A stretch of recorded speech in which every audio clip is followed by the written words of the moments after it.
Sveiks uzņēmēji! Paldies par jūsu aktīvo iesaisti pēc pirmā webināra.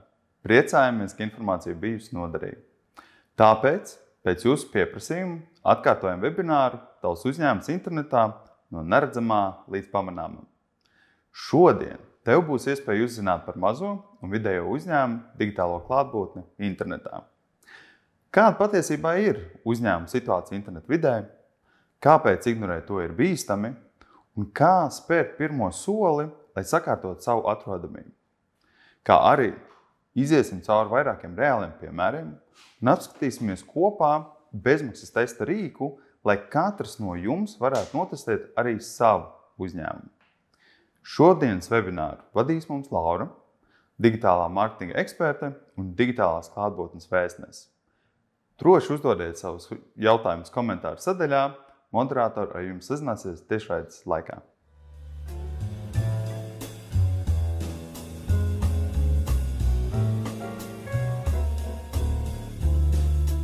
Sveiks uzņēmēji! Man prieks, ka esi šodien pievienojies, lai varam atkārtot parunāt par to, cik tad labi patiesībā ir Latvijas uzņēmumu atrodamība internetā. Un man ir prieks, ka tiešām Latvijā uzņēmējiem šī tēma paliek arvien svarīgāka un jūs to sākat ieviest arī savos uzņēmumos. Labi, sāksim ar to, ka uzdosim paši sev jautājumu. Vai esat atrodams tajās vietnēs, kur jūs klienti varētu jūs meklēt? Kas atrodams, ja ievada, piemēram, Googlē uzņēmumu nosaukumu? Un kas notiek, ja meklēsiet pēc atslēgvārdiem? Vai jūs zinat, kā jūs tur izskatāties? Redziet, mēs pārbaudījām 1000 uzņēmumu atrodamību, izmantojot speciālu testa rīku, lai noteiktu, cik tad laba ir to atrodamība. Tika testēts, vai uzņēmumam ir mājaslapa, sociālo tīklu profili, piemēram, klātbūtne Googlē, saucamais Google My Business, un citās karšu aplikācijās. Un vai tas vispār ir atrodams arī kādos Latvijas online katalogos. Jā, un kā tad darbojās šis tests? Meklēšana tika veikta pēc nosaukuma. Rīks meklē mājaslapu un to, cik sinhrona ir šī informācija starp šiem visiem kontiem. Un tas, ko mēs izsecinājām, ka rezultāti bija tiešām pārsteidzoši, bet negatīvā nozīmē. Un te mēs arī redzam, ka 80,8%, tas ir vairums, tika atrasti 0 līdz 3 platformās no 10, 19,2% 4 līdz 7 no 10 platformām, un neviens netika atrasts 8 līdz 10 platformās, kas ir, jāsaka, tā tiešām šokējoši. Un te varam redzēt bišķīt savādāk šos skaitļus, ja mēs skatāmies pēc 5 uzņēmumiem, tad 0 līdz 3 platformās bija 4 no 5 uzņēmumiem, kas ir gaužām maz. 4 līdz 7 platformās mums bija 19,2% no uzņēmumiem, jeb tas 1 no 5 un 8 līdz 10 platformās pilnīgi neviens. Un te varam redzēt pēc šīs metodas numur 1 tādu labās situācijas piemēru, un varam redzēt, ka šeit tika šis uzņēmums atrasts 6 no 10 platformām, kas jau skaitās diezgan labi. Un šajā gadījumā redzam tādu sliktāku piemēru, kur netiek atlasīts nevienā no šīm platformām, bet ļoti bieži šie rezultāti ir jāsaist arī ar to, ka, piemēram, nosaukums vienā platformā ir viens, otrā cits. Kaut vai varbūt lielais mazais burts atšķirās, bet šie rīki nenolasa, ka jūs esat uzticami, sinhroni, un tāpēc tur neparāda. Un ne tikai rīki to nolasa arī Google, to nolasa arī mākslīgais intelekts. Precīzāk pat nenolasa, jāsaka, tā nevis nolasa. Un tāpēc arī šos uzņēmumus neuzskata, ka būtu vērts parādīt. Un te mēs redzam, ka, piemēram, pēc šīs metodas numur 1, Googlē atrodam bija 96% no uzņēmumiem, bet jāņem vērā, ka te noteikti nav runa par kvalitāti, jo profili ir, bet tie nav verificēti, un 70% no esošajiem profiliem bija neverificēti, kas nozīmē, ka tiem nav tāda kā apstiprināta šī visa informācija. Uzņēmums nav viņu verificējis savam kontam klāt, un līdz ar to tā informācija, ko mēs tur redzam, nav tā kā apstiprināts, ka viņa var būt patiesa. Tikpat labi kāds no malas var šo informāciju arī ietekmēt, un ļoti bieži arī ir tā problēma, ka tur nav ne atsauksme, vai uz atsauksmēm nav atbildēts. Bildes var būt no kaut kāda blakus esošās kafejnīcas, un, piemēram, apraksti var nebūt, un tā informācija nav gana pietiekoša. Un īstenībā arī, ko mēs secinām par Facebooku, Facebooks bija tikai 9% uzņēmumu, kas ir, tas man liekas, īstenībā man personīgi bija visšokējošākais, bet es laikam pat to saistītu ar to, ka ļoti bieži Latvijas uzņēmumiem šie te nosaukumi atšķirās. Google ir viens nosaukums, Facebookā viņi iet ar citu. Un it kā liekas, kāpēc gan ne? Galvenais, kad var saprast, it kā tā no malas skatoties. Bet šie te roboti to neuztver. Viņiem tas liekas mulsinoši, viņiem tas liekas neusticami, un viņa konkurenti parāda vienkārši biežāk šajās vietnēs. Jā, un ko tad mēs varam no tā visa izsacināt? Pārliecinoši lielākajai daļai uzņēmumu šī digitālā klātbūtne ir vāja tieši skaita ziņā, un tepat nebūs runa atkal par kvalitāti, te ir tieši par skaitu šajā momentā. Un arī tādi pazīstami kanāli kā Facebook un arī Bings parādījās ļoti maz vai nemaz, attiecīgi 9% un 0%. Un jā, šie te Google profili kā tādi ir ļoti daudzi, bet tikai 70% uzņēmumu, nevis tikai, bet šiem 70% Google uzņēmumu profilu nav pieprasītas īpašuma tiesības.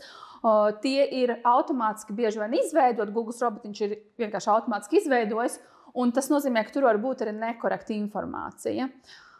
Jā, un ja mēs pastamies numuru 2 metodi, tie būs rezultāti no Insights sistēmas.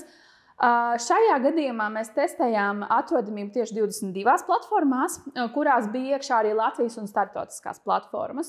Un rezultāti, jāatzīst, ka arī ir tikpat šokējoši. Un 46,6% bija atrodami 0 līdz 7 no 22 platformām, 53,4% 8 līdz 16 no 22 platformām un 0%, kas ir neviens, 17 līdz 22 platformās no 22. Un līdzīgi jau kā iepriekš, mēs arī varam te izvilkt laukā, kādi tad ir šie procenti. Tieši tas pats, kas ar Google, 95% bija šajā te Google, bet atkal verificēti ir stipri mazāk profili. Šeit Facebooks uzrādījās biežāk šiem uzņēmumiem. Un te varam redzēt vēl ar bišķī citas aplikācijas, kas iepriekš varbūt tur nefigurēja tik daudz, ja, kāda tad ir šī atrodamība. Bet arī, kā mēs redzam, tie procenti nav pārāk augsti.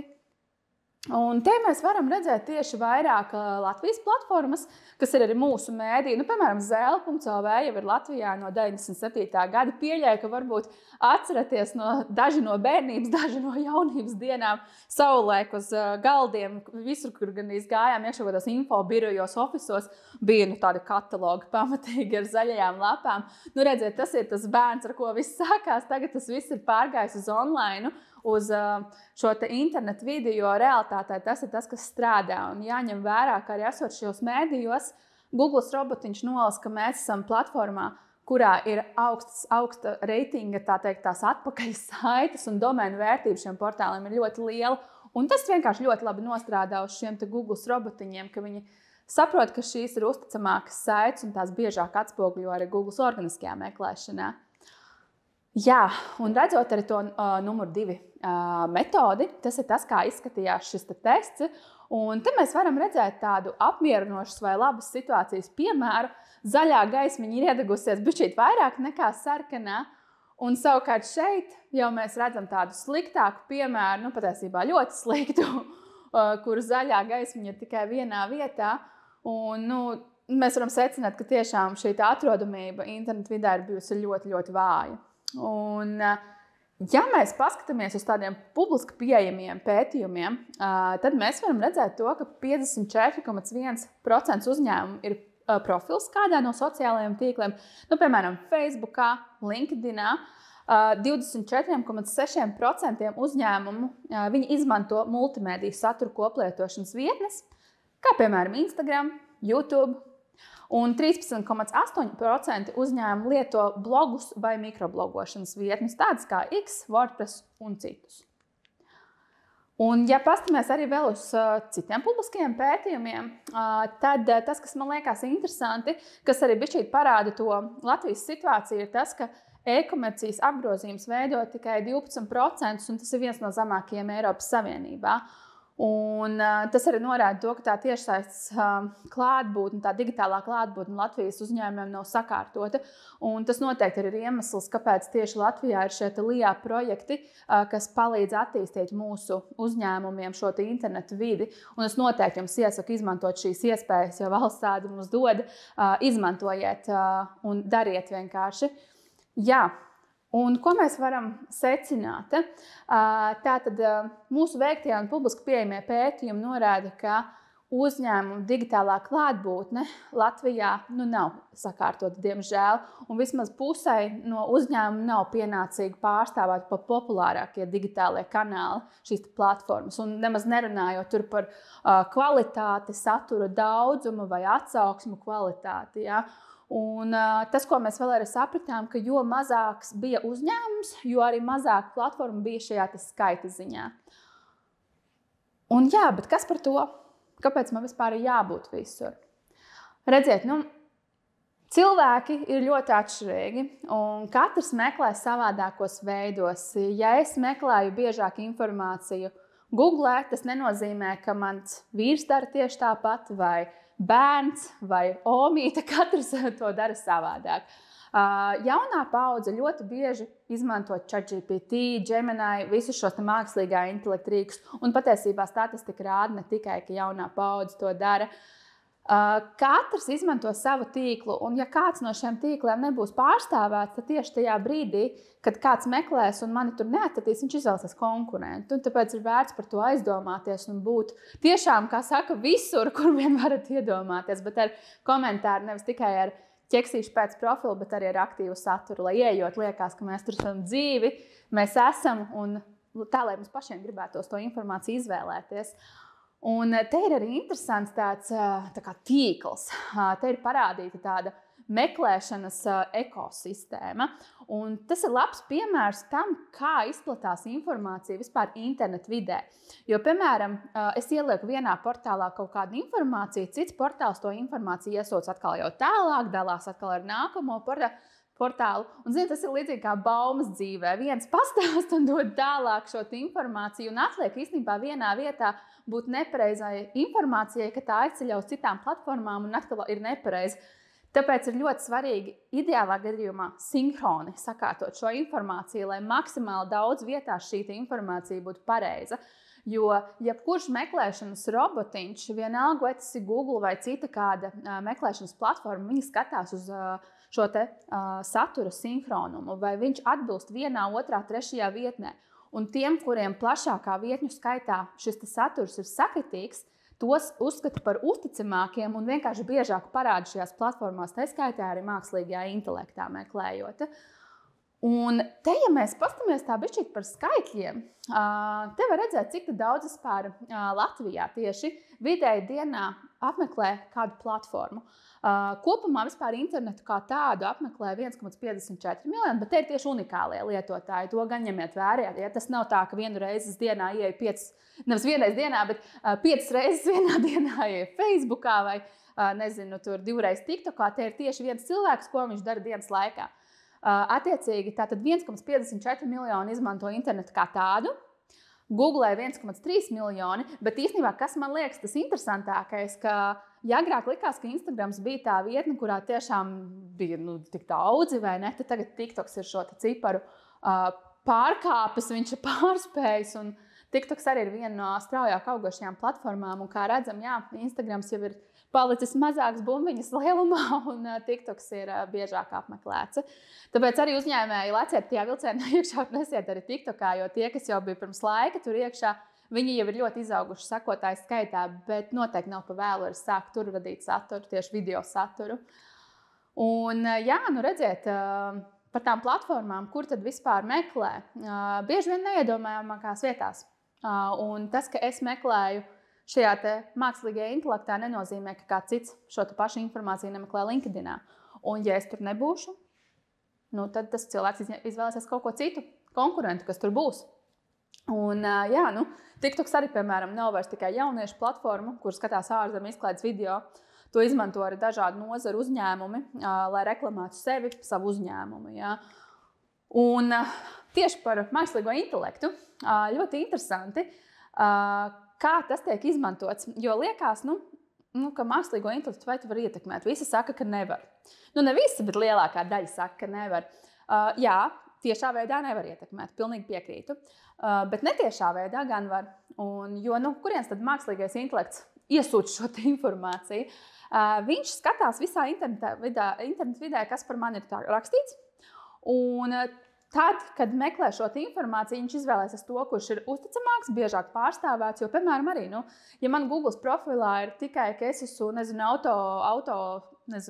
servis, robotiņš nespēja nolasīt, ka es mainu, pieņemsim, auto eļļu un filtrus. Ja man par to nebūs rakstīts, pieņemsim, kaut kādos postiņos iekšā, vai mājaslapā, vai vēl kaut kur citur, piemēram, Facebookā, tad šis robotiņš nespēja nemaz nolasīt, ka man tur tas ir. Bet, ja man šajā saturā visādos mēdījos būs par to ziņa, arī mākslīgais intelekts to spēs nolasīt. Un ne tikai mākslīgais intelekts, bet arī Google robotiņš.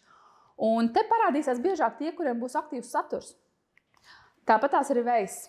Veiss arī strādā ne tikai kā vietne, caur kuru brauc uz kaut kurieni, bet, piemēram, ja man arī vajag kaut ko, es varu meklēt pēc atslēgvārdiem. Un no kurienes tad Veiss ņem informāciju? Veisa zirneklīts ved uz Google. Viņš paņem informāciju no Google un te atrada to pašu info, kas ir Google.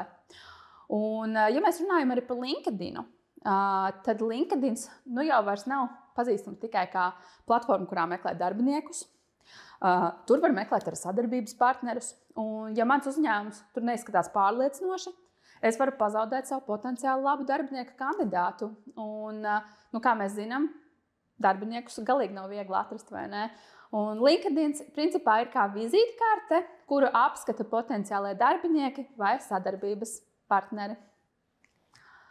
Jā, un te par tādiem procentiem, jo mums parasti, es zinu, ka lielākajai daļai, kad es runāju ar uzņēmumiem, pie kuriem ir ciemos, viņi bieži vien saka, ka kā mājaslapa taču ir galvenais, vai ne? It kā no vienas puses jā, bet no otras, ja mēs skatāmies, ja mēs paskatāmies tos paradumus cilvēkiem, tad īstenībā 27% no cilvēkiem mājaslapu uzskata kā tādu kā galamērķi. Lielākā daļa, tie 73%, paliek trešo pušu platformās, ka viņi kaut ko meklē, viņi ierauga to informāciju, ja viņus tā informācija apmierina, ja viņi ir uzzinājuši gan, tad viņi vienkārši vai nu spiež braukt, vai atrod, principā tas ir tas galamērķis. Tikai daļa aiziet uz to mājaslapu. Lielākā daļa paliek tajās trešo pušu platformās. Un, ja jums nav tā informācija trešo pušu platformās, atkal viņš izvēlās vienkārši konkurentu, jo to viņš var atrast ar maksimāli plašu informāciju, atsauksmēm. Jā. Tāda ir tā realitāte internetu vidē. Un viens cilvēks izmanto vairākas platformas. Ko tas nozīmē? Redziet, Latvijā, piemēram, šis skaits var būt ap 8, bet 6.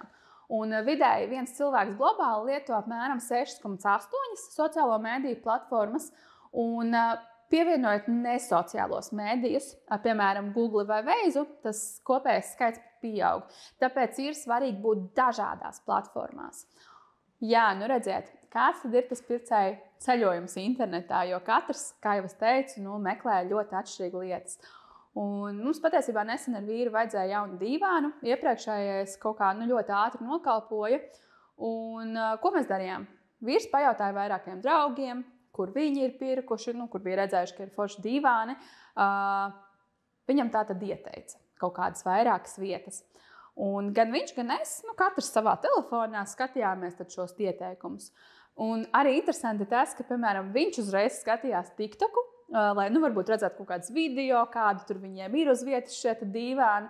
Savukārt, ko es uzreiz gāju Google, skatījos atsauksmes un mājaslapas tālāk, kur var aiziet, un lai varētu jau online pastīties, kāds ir piedāvājums. Ja? Vīrs vēl iegāja Facebookā. Un beigās, kad mēs atradām kaut kādu kopsaucēju, kur mēs esam gatavi braukt, es iegāju Apple Maps un paskatījos darba laiku, un beigās vēl ar Veisu vispār kāpjot mašīnā braucām.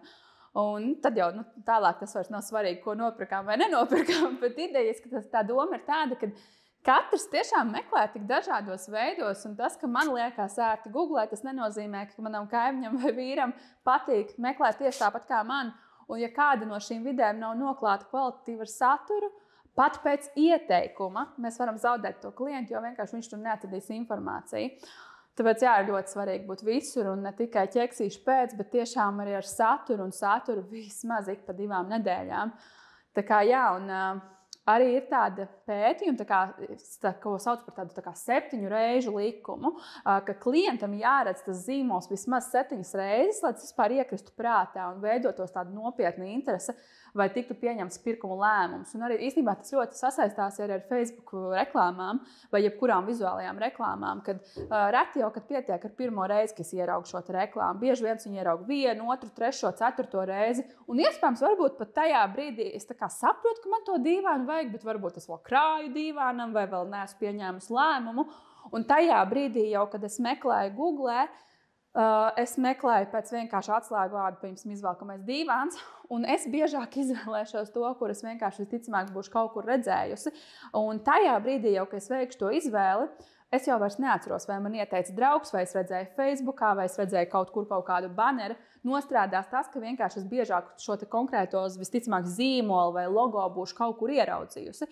Un tāpēc ir svarīgi būt tiešām daudzās vidēs, ar savu saturu, ar savu logo, ar savu zīmolu. Ja? Un tiešām daudz platformās. Nepietiks tikai ar slavenāko Facebook un Google. Ja? Un te varbūt nedaudz par mūsu pašu mēdījiem. Kā redzēt, tur, piemēram, ir LOTS, FMA. LOTS ir mūsu lokālie tīkli, kā, piemēram, Zēle.lv, Pilsēta24, visai ģimenei, un FMA ir Firmas LV mārketinga rīks, kur Firmas LV portālā var ielikt paplašinātāku informāciju par savu uzņēmumu. Ja? Jo tad, kad arī sadarbības partneri meklē sev jaunus partnerus, tad viņi var ieraudzīt, ka par mums ir vairāk un uzticamāka informācija un biežāk izvēlās vienkārši tos, kur ir vairāk informācija. Bet te mēs varam redzēt par to, kā ir mainījies šis profilu skatījumu skaits pirms šīs informācijas ielikšanas profilā un pēc 6 mēnešiem. Kā redzēt, tas skaits ir diezgan pamatīgi mainījies, un te ir skatījumi tikai iekš šīm platformām, bet redziet, ir jau vēl jāskatās, cik ļoti šie linki ietekmē Google organisko meklēšanu, jo katrs šis links ir kā vērtība, viņiem ir augsts domēna reitings. Te mēs varam redzēt to, kā uzlabojās statistika nonākot šajās platformās, bet dažādi piemēri. Tur bija tikai redzēt tādi 2 lieli cipari, tad te mēs varam redzēt pēc dažādām nozarēm, kā tas izskatās. Ja? Un, tas, ko mēs varam secināt, kad klātesamībai internetā ir ļoti liela nozīme. Un, ja pircējs pat pēc ieteikuma tevi meklējot neatrod vai atrod ar ļoti tādu skopu informāciju, tu viņu var zaudēt. Viņš tāpat var aiziet pie konkurenta. Un klātesamībai pēc iespējas vairākās vietās ir ļoti liela nozīme. Un tiešām ar uzsvaru vairākās. Jā, un kādi tad ir tie nozīmīgākie digitālās klātbūtnes kanāli no Latvijas perspektīvas? Numur 1, es domāju, nevienu nepārsteidz, tas ir Google biznesa profils. Tā ir kā tāda vizītkarte internetā, un kā jau mēs iepriekš skatījāmies šos procentus, ļoti daudz procentu kā tādas vizītkartes ir, bet lielākā daļa no viņām nav verificētas. Tātad dabūt uz savā īpašumā, tādā ļoti vienkāršotā valodā. Ja? Un šo vizītkarti uzrāda vairākās vietās zem kartēm. Šī ir kartiņa meklēšanas skatā un lokālā paka, jāsaucamā, kur parādās, redzēt, kreisajā pusē, kur ir 3 uzņēmumi. Parasti. Šīs kartes parādās tad, kad mēs Google meklēšanā meklējam arī pēc kaut kādiem atslēgvārdiem uzņēmumus. Un, ja mēs skatāmies no telefona, meklējam informāciju, kā to dara lielākā daļa, tad lielākoties tās kartes izlic pašā augšā. Tāpēc ir ļoti svarīgi tur būt un būt ne tikai ķeksīšu pēc, kā jūs teicat, bet gan ar klientu atsauksmēm. Jā, es jums arī iesaku prasīt tiešām klientiem atsauksmes. Un, starp citu, ir arī rīki, ar kuriem var aizsūtīt savai klientu bāzei, lai ieliek atsauksmi ar lūgumu ielikt atsauksmi. Tātad numur 2.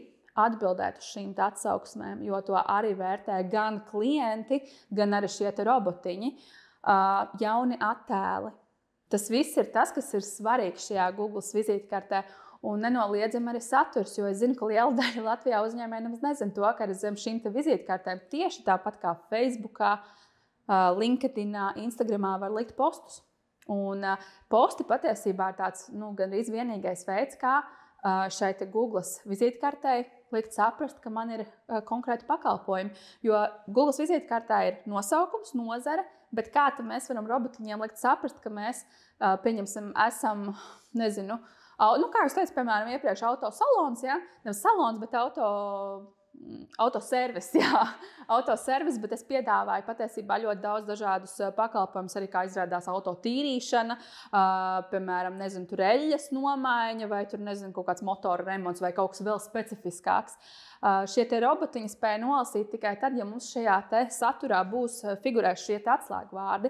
Tāpēc ir ļoti svarīgi šo te saturu izvietot ik pa laikam, likt postus. Pirmkārt, lai redz, ka mums šī te karta ir aktīva, ka mēs esam dzīvi, mēs turpat tās esam. Un otrkārt, lai varētu nolasīt šīs te frāzes, pēc kurām mēs tur esam atrodami. Un te arī var redzēt, kāds izskatījās mobilajā vidē. Ja? Lielāks, es gribētu teikt, pat ērtāk atrodams līdz ar to. Jā, un par Facebooku arī līdzīgi kā Google ir jābūt ne tikai ķeksīšu pēc, ir jābūt ar aktīvu saturu, kā minimums 2 postiem mēnesī būtu jābūt vai video. Un arī gribētu minēt, ka ja mēs liekam šo te vai nu foto vai video, tad nepietiek tikai ar video, apakšā ir jābūt aprakstam. Jā. Un, jo biežāk, jo labāk, bet arī nepārspīlēt. Tas nenozīmē, ka dienā 3 posti jāliek, ja ieliksim 1-2 nedēļā, būs ļoti labi. Jā, un arī TikToks, protams. Kā jūs teicat, TikToks ir principā viena no straujāk augošajām platformām.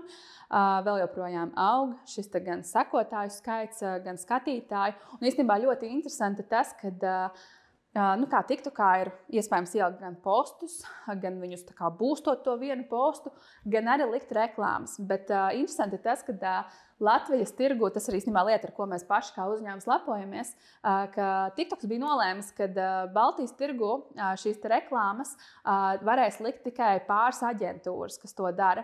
Un mēs esam vieni no tiem, kas tiešām šīs reklāmas arī drīkst veidot uzņēmumiem un publicēt. Tā kā, tas tāds mūsu lepnums arī pašiem. Bet jā, TikToks līdzīgi kā Google, Facebooks, ir jābūt aktīvam, ir jābūt regulāram saturam. Un arī viena no tādām mārketinga tendencēm, ko es varu jums pačukstēt ieteikt, filmējiet arī sevi ikdienas darbā. Cilvēkiem ļoti patīk redzēt, kas slēpjas aiz tā speciālista, aiz tā uzņēmuma, ar kādu sirdi tur ir pretī tie cilvēki, kas mani sagaidīs. Tā kā lieciet arī savu ikdienu, stāstiet par sevi, esiet vienkārši un patiesi, un tas krietni labāk nostrādā mūsdienās. Jā, un par LinkedInu. LinkedInu var izmantot ļoti dažādos veidos, bet tie populārākie noteikti ir darba meklēšanai. Principā LinkedIns arī ir kā tāds online CV, man gribētos teikt, jo darbinieki tur publicē ziņas, ko viņi dara, kur viņi ir bijuši. Tāpat tās ir tīklošanās, tādā kā pieredzēja, ka var veidot profesionālus kontaktus, atrast potenciālos partnerus, kolēģus un arī veidot personīgos zīmolu. Un īstenībā vēl daudz citu veidu, bet arī tur ir jābūt atkal, lai šīs saites veidojās uz mājaslapu, gan arī, lai vienkārši sevi parādītu iespējams nākamajiem darbiniekiem, kas tad es esmu un ko es daru, cik es profesionāli izskatos. Jā, mākslīgais intelekts, par mākslīgo intelektu jau mēs šodien diezgan daudz runājam. Un, interesanti, 19% patērētāji izmanto šos mākslīgā intelekta rīkus. Meklēs tiek ļoti daudz, kas, jo mākslīgo intelektu, kā mēs zinām, var izmantot gan veidot Exceļus, gan prezentācijas, gan meklēt kaut kādus uzņēmumus, pakalpojumus, ko mums vajag. Ļoti bieži ir tas, kad cilvēki meklē pakalpojumu, pieminot arī, kad atrodam tuvumā uzņēmumu, kurš iesien diplomu darbus, piemēram. Jā, jo man varbūt tas, kurā es esmu iepriekš gājis, viņš šodien ir tieši ciet, un man vajag fiksi atrast citu vietu, un es meklēju vietu, kur var iesēt diplomu darbus, bet ar labām atsauksmēm. Un realitāte tāda, ka viņš izvilks šo informāciju no visas internetu vidas un nedos kaut kādus variantus. Un diezgan bieži ir tā, ka tad, kad tu ej uz to vietu, uz kuru tu esi noskatījis, ko tev ieteicis mākslīgais intelekts, man ir bijis personīgi tā, ka es eju un ieraugu, ka tāpat tās ap stūri bija cits uzņēmums, kas īstenībā to pašu piedāvā. Un kāpēc viņš nepiedāvāja? Ne jau tāpēc, ka tas mākslīgais intelekts ir sajūtas prātā. Tas ir tikai tāpēc, ka tam uzņēmumam, kurš bija tur pa ceļam, nav sakārtot tā digitālā klātbūtne. Un šie robotiņi nezināja nemaz, ka viņš tur atrodas. Un tādēļ ar šo rezultātu neatspoguļoja. Vai arī viņam ir kā tāda šie profili, bet viņi nav aktīvi. Un tad tas tālākais viņam šķita uzticamāks. Un tāpēc arī viņi parādīja kā tādu uzticamāku variantu, kur iet. Un, jā, protams, arī mūsu pašu šeit Latvijas interneta katalogi, kā jau minēju, viņi ļoti sen šajos katalogos. Katru mēnesi ir virs miljonam principā unikālo skatījumu.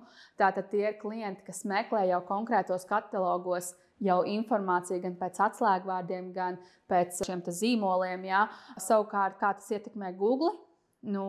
Tās ir daudz atpakaļsaites. Tās ir atpakaļsaites, linki, kas ved uz šo mājaslapu. Un it īpaši, ja veido rakstus, piemēram, portālos ar kvalitatīvu garu saturu, tad vēl jau vairāk tas nostrādā kā ārējais SEO. Tāpēc ir vērts tur arī apdomāt būt. Jā, un es domāju, tagad ir tā pati interesantākā daļa visiem, kā es pats varu pārbaudīt savu digitālo klātbūtni. Tad tā, sāksim tagad ar testu. Pirmais no testiem būs ChatGPT, mākslīgā intelekta tests, kurā es jums iesaku vienkārši ierakstīt, ko tu vari atrast par SIA, un tad ievedam savu SIA nosaukumu. Redziet, arī es ierakstīju piemēru. Es ierakstīju, ko tu vari pastāstīt par SIA Heiz Marketing. Un šajos rezultātos mēs varam redzēt, ko tad šis mākslīgais intelekts ir izvilcis no interneta vides par mums. Tātad visticamāk dati varētu būt arī no firmas LV datiem izvilkti. Viņš ir izsacinājis to, ka iepriekš mēs bijām ar zinām kā Latvijas tārunis.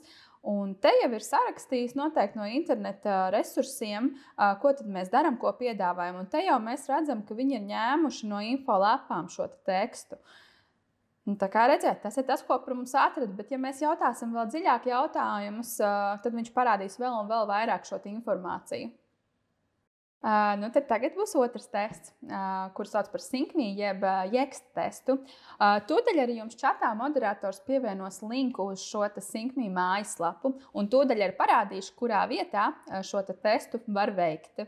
Tad tagad uztaisīsim šo testu. Un redziet, jums atsūtīja komentāru sadaļā šo linku uz syncme.lv. Ieejot šajā saitē, labajā pusē, te ir loks, vai tevi atrod, pārbaudi savu uzņēmumu redzamību. Tātad spiežam uz tā virsū. Un šeit atstājiet Latvijas lokāciju un ievadiet šo uzņēmumu nosaukumu, bet ņemiet vērā, rakstiet to, kas jums ir Google vizītkartē, lūdzu. Fiziskā adrese, pilsēta, pasta indeks, bet liekot klāt priekšā LV. Un tālruņa numuru. Tātad es šeit jau esmu sapildījusi par mūsu pašu klientu Eterna nekustamajiem īpašumiem šo informāciju un parādīšu to kā piemēru, kā tas notiek. Un rekur savadot šo informāciju, mēs redzam, ka šai atrašanās vietā ir Power Listings, un kā redzam, tad viss šis saturs ir sasinhronizēts, un viņš atzīst viņu kā principā kā labu piemēru. Jā. Redzam arī vērtējumus, kuri tie likti, pieņemsim, šis uzņēmums vairāk fokusējas uz Facebook un Google atsauksmēm, un tajās vietnēs, kas viņam ir svarīgas, tur šis vērtējums ir novērtēts kā izcils. Šajās vietnēs viņa neiet ar tādu fokusu, tāpēc arī šeit nav šo atsauksmi. Jā. Un paskatīsimies arī piemēru numuru 2. Jā, un rekuris parādīšu arī otru piemēru. Piemēram, Ikos Olivija uzņēmums, kura informācija arī līdzīga kā iepriekš savadam šajā testā un skenējam. Un te jau mēs redzam savādākus rezultātus, daudz sliktākus. Mēs redzam to, ka ļoti daudzās vietnēs šis ieraksts vispār nav atrasts. Uzņēmuma informācija šajā platformā nav atrasta. Kopsumā arī rādās, ka šis ir neprecīzs ieraksts.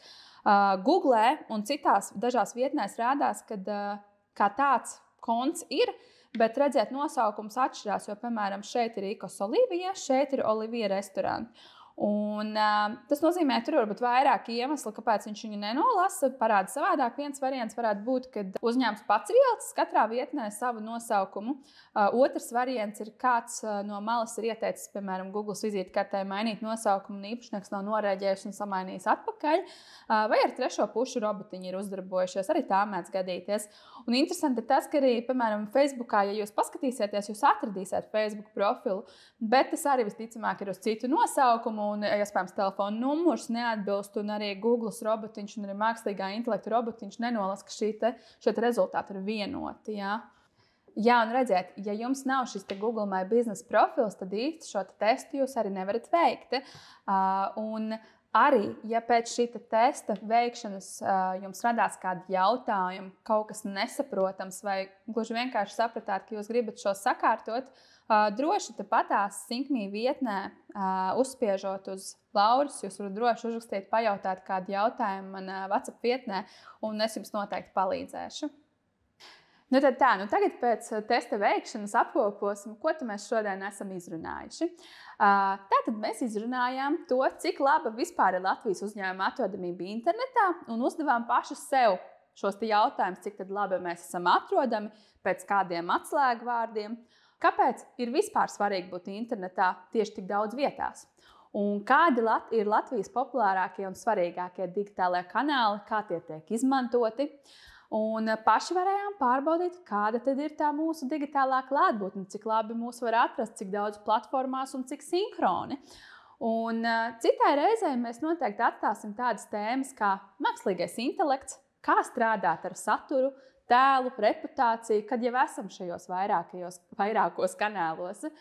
Un noteikti apskatīsimies arī kādu atsevišķu digitālo kanālu, sociālos tīklus, kartes, atsauksmi portāls un, kā jau teicu, mākslīgā intelekta meklētājus. Teikšu jums paldies, ka pievienojāties, un tiksimies citu reizi!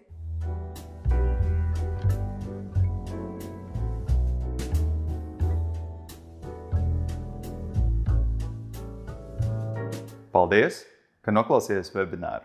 Ceram, ka informācija tev bija noderīga. Aicinu jūs izmantot mūsu bezmaksas testa rīku, lai pārbaudītu savu uzņēmumu digitālo klātbūtni un droši sazinies ar mums, ja rodas kādi jautājumi. Seko līdzi mūsu aktivitātēm sociālajos tīklos un tiekamies jau nākamajā webinārā.